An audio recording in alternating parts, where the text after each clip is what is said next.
Chapter 19. And it was told Joab, Behold, the king weepeth and mourneth for Absalom. And the victory that day was turned into mourning unto all the people, for the people heard say that day, how the king was grieved for his son. And the people gat them by stealth that day into the city, as people being ashamed steal away when they flee in battle. But the king covered his face, and the king cried with a loud voice, O my son Absalom, O Absalom, my son, my son.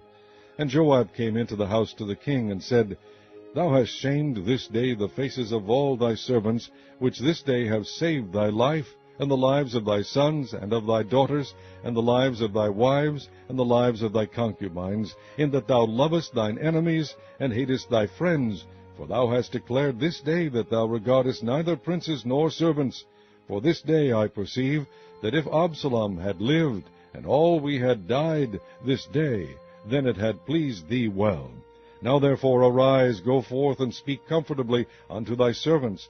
For I swear by the Lord, if thou go not forth, there will not tarry one with thee this night, and that will be worse unto thee than all the evil that befell thee from thy youth until now. Then the king arose, and sat in the gate, and they told unto all the people, saying, Behold, the king doth sit in the gate. And all the people came before the king, for Israel had fled every man to his tent.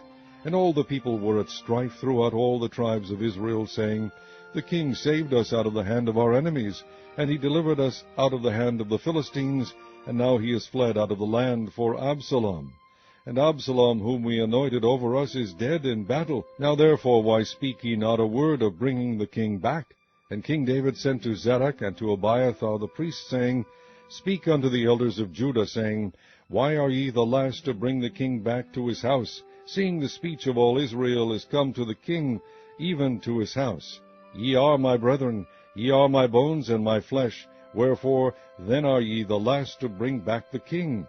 And say ye to Amasa, Art thou not of my bone and of my flesh? God do so to me, and more also, if thou be not captain of the host before me continually in the room of Joab. And he bowed the heart of all the men of Judah, even as the heart of one man, so that they sent this word unto the king, Return thou, and all thy servants. So the king returned, and came to Jordan, and Judah came to Gilgal, to go to meet the king, to conduct the king over Jordan. And Shimei the son of Gera, a Benjamite, which was of Bahurim, hasted and came down with the men of Judah to meet King David. And there were 1,000 men of Benjamin with him, and Ziba the servant of the house of Saul, and his 15 sons, and his 20 servants with him. And they went over Jordan before the king. And there went over a ferry boat to carry over the king's household, and to do what he thought good. And Shimei the son of Gera fell down before the king, as he was come over Jordan, and said unto the king, Let not my lord impute iniquity unto me, neither do thou remember that which thy servant did perversely the day that my lord the king went out of Jerusalem, that the king should take it to his heart. For thy servant doth know that I have sinned. Therefore, behold, I am come the first this day of all the house of Joseph to go down to meet my lord the king. But Abishai the son of Zeruiah answered and said, Shall not Shimei be put to death for this, because he cursed the Lord's anointed? And David said, What have I to do with you, ye sons of Zeruiah, that ye should this day be adversaries unto me? Shall there any man be put to death this day in Israel? For do not I know that I am this day king over Israel? Therefore the king said unto Shimei, Thou shalt not die. And the king sware unto him. And Mephibosheth the son of Saul came down to meet the king, and had neither dressed his feet, nor trimmed his beard, nor washed his clothes, from the day the king departed until the day he came again in peace. And it came to pass, when he was come to Jerusalem to meet the king, that the king said unto him, Wherefore wentest not thou with me, Mephibosheth? And he answered, My lord, O king, my servant deceived me. For thy servant said, I will saddle me an ass, that I may ride thereon, and go to the king, because thy servant is lame. And he has slandered thy servant unto my lord the king. But my lord the king is as an angel of God. Do therefore what is good in thine eyes. For all of my father's house were but dead men before my lord the king, yet didst thou set thy servant among them, that did eat at thine own table. What right therefore have I yet to cry any more unto the king? And the king said unto him, Why speakest thou any more of thy matters? I have said, Thou and Ziba divide the land.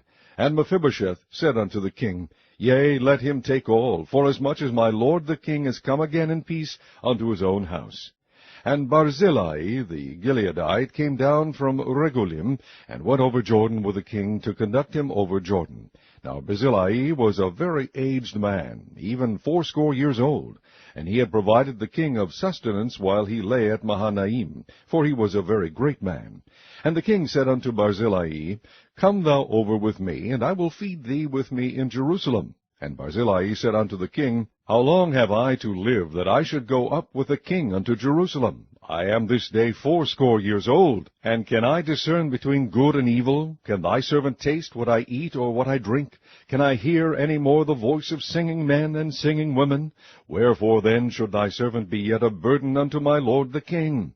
Thy servant will go a little way over Jordan with the king, and why should the king recompense it me with such a reward?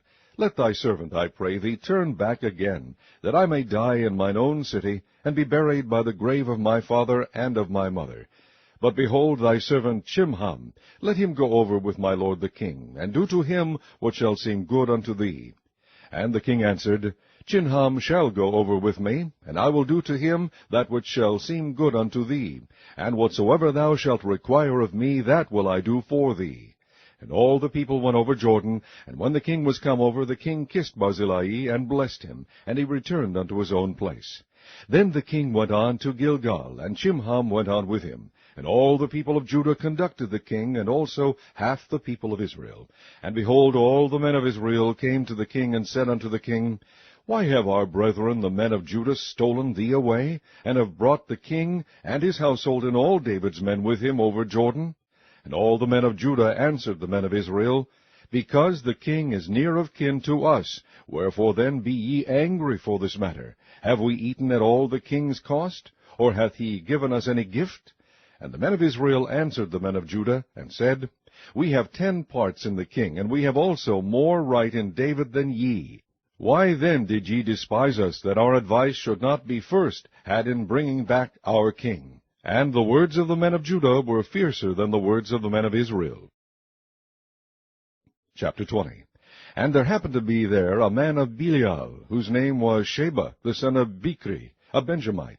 And he blew a trumpet, and said, We have no part in David, neither have we inheritance in the son of Jesse, every man to his tents, O Israel. So every man of Israel went up from after David, and followed Sheba, the son of Bichri. But the men of Judah clave unto their king, from Jordan even to Jerusalem.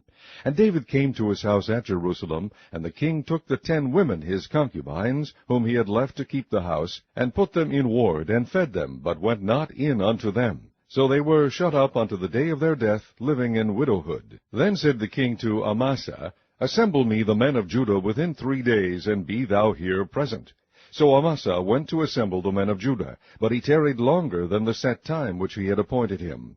And David said to Abishai, Now shall Sheba, the son of Bichri, do us more harm than did Absalom. Take thou thy lord's servants, and pursue after him, lest he get him fenced cities, and escape us. And there went out after him Joab's men, and the Cherethites, and the Pelethites, and all the mighty men. And they went out of Jerusalem to pursue after Sheba the son of Bichri. When they were at the great stone which is in Gibeon, Amasa went before them, and Joab's garment that he had put on was girded unto him, and upon it a girdle with a sword fastened upon his loins in the sheath thereof. And as he went forth, it fell out. And Joab said to Amasa, Art thou in health, my brother? And Joab took Amasa by the beard with the right hand to kiss him. But Amasa took no heed to the sword that was in Joab's hand. So he smote him therewith in the 5th rib, and shed out his bowels to the ground, and struck him not again, and he died. So Joab and Abishai his brother pursued after Sheba the son of Bichri. And one of Joab's men stood by him, and said, He that favoureth Joab, and he that is for David, let him go after Joab. And Amasa wallowed in blood in the midst of the highway. And when the man saw that all the people stood still, he removed Amasa out of the highway into the field, and cast a cloth upon him, when he saw that every one that came by him stood still. When he was removed out of the highway, all the people went on after Joab to pursue after Sheba the son of Bichri. And he went through all the tribes of Israel unto Abel, and to Bethmaachah, and all the Berites, and they were gathered together, and went also after him. And they came and besieged him at Abel in Bethmaachah, and they cast up a bank against the city, and it stood in the trench. And all the people that were with Joab battered the wall to throw it down. Then cried a wise woman out of the city, Hear, hear, say, I pray you, unto Joab, Come near hither, that I may speak with thee. And when he was come near unto her, the woman said, Art thou Joab? And he answered, I am he. Then she said unto him, Hear the words of thine handmaid. And he answered, I do hear. Then she spake, saying, They were wont to speak in old time, saying, They shall surely ask counsel of Abel. And so they ended the matter. I am one of them that are peaceable and faithful in Israel. Thou seekest to destroy a city and a mother in Israel. Why wilt thou swallow up the inheritance of the Lord? And Joab answered and said, far be it from me, that I should swallow up or destroy. The matter is not so. But a man of Mount Ephraim, Sheba the son of Bichri by name, hath lifted up his hand against the king, even against David. Deliver him only, and I will depart from the city. And the woman said unto Joab, Behold, his head shall be thrown to thee over the wall. Then the woman went unto all the people in her wisdom, and they cut off the head of Sheba the son of Bichri, and cast it out to Joab. And he blew a trumpet, and they retired from the city, every man to his tent. And Joab returned to Jerusalem unto the king. Now Joab was over all the host of Israel, and Benaiah the son of Jehoiada was over the Cherethites, and over the Pelethites. And Adoram was over the tribute. And Jehoshaphat the son of Ahilud was recorder, and Sheva was scribe, and Zadok and Abiathar were the priests. And Ira also the Jairite was a chief ruler about David.